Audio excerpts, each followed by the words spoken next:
You ask Tiger to solve. This deals with linear equations with one unknown. The final result is x equals 8. Let's solve it step by step. Simplify the expression. Expand the parentheses. Simplify the arithmetic. Swap sides.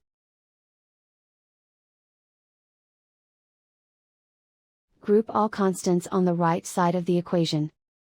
Add 90 to both sides. Simplify the arithmetic.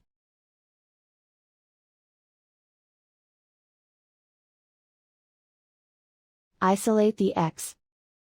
Divide both sides by 10. Simplify the fraction.